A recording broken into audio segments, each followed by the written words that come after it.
Halo dan salam sejahtera, jumpa kembali dengan saya Nelly Adria. Topik di video berikut adalah jaringan kerja bidan di komunitas.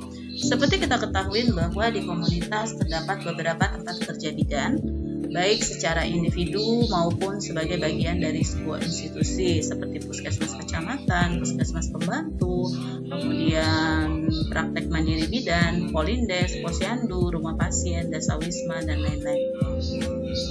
Bidan di jaringan kerjanya di komunitas dapat bertindak sebagai di puskesmas, bidan bertindak sebagai bagian dari suatu institusi yang bertugas pada poliklinik kebidanan dan KIA, baik sebagai bidan koordinator maupun sebagai kepala ruangan kamar bersalin, kemudian kepala ruangan KIA.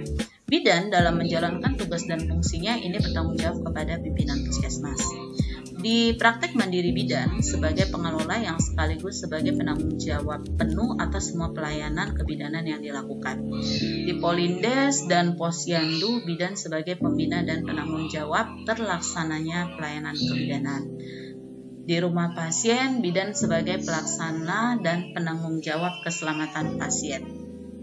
Nah, di jejaring kerja yang ada di komunitas ini melibatkan tokoh masyarakat, tokoh agama, pemerintah, kader, dukun beranak.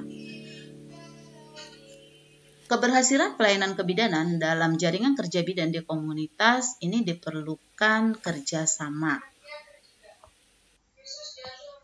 Adapun kerjasamanya itu melalui kerjasama lintas program, kemudian kerjasama lintas sektoral.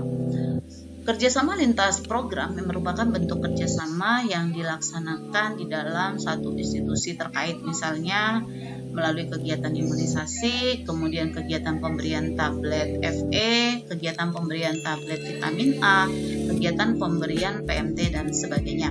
Nah, kemudian untuk di kerjasama lintas sektoral, ini merupakan kerjasama yang melibatkan institusi tadi ya, atau departemen lain. Misalnya di sini adanya kegiatan bulan imunisasi anak sekolah atau yang lebih dikenal dengan BIAS, kemudian kegiatan pendidikan anak usia dini atau PAUD dan sebagainya, kemudian adanya kegiatan pelayanan pada keluarga berencana. Setelah kita ketahui apa sih sebenarnya tujuan dari kerjasama lintas program dan lintas sektoral dalam kebidanan komunitas. Yang pertama, meningkatkan koordinasi. Nah, disinilah yang mengatakan bahwa hal ini merupakan suatu keharusan untuk memecahkan semua masalah kesehatan atau jika ada masalah kesehatan. Kemudian untuk meningkatkan komunikasi yang efektif melalui pertemuan-pertemuan berkala. Nah, hal ini juga harus sesuai dengan kesepakatan bersama antara pemerintah dan swasta tentang masalah kesehatan. Yang ketiga, meningkatkan kemampuan bersama dalam menanggulangi masalah kesehatan dan memaksimalkan keuntungan semua pihak. Selanjutnya, meningkatkan komitmen bersama. Nah, komitmen bersama di sini mengenai kesediaan dan pengorbanan. Pengorbanan di sini maksudnya adalah waktu, pikiran, tenaga, dan lain sebagainya, di mana masing-masing anggota kemitraan harus sesuai dengan program atau upaya pemecahan masalah kesehatan yang telah disepakati bersama. Selanjutnya, tercapainya upaya kesehatan yang lebih efektif dan efisien, yang berdaya guna dan berhasil guna.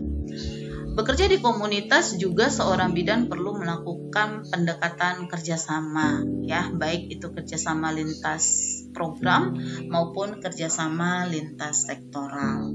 Nah, proses yang harus dilakukan di sini adalah melalui yang pertama adalah input, ya.